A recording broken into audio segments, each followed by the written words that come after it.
on how women are perceived in a relationship. Saang viewpoint ka nandun? Yung kay Miss Irma or yung kay Marina? Alam mo parehas eh, kasi talagang na-state nila lahat ng, kumbaga, ganun tayo sa society natin, ganun tayo tinitignan, hindi ba? Na kapag babae ka, dapat magpatawad ka agad. And kapag babae ka, hindi ka dapat pumalpak. Kumbaga, hindi ka nila pwedeng tignan ng mas mababa dito dahil babae ka eh. Ikaw mag-aalaga sa pamilya mo. So kapag nagloko ang asawa mo, baka nga, may pagkukulang ka, hindi ba?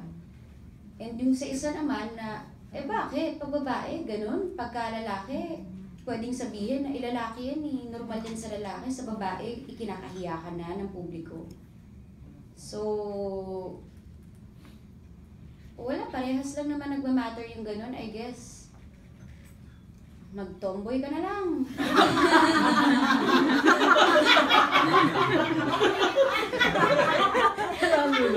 Oo, maiba lang. Ganda ng payuan.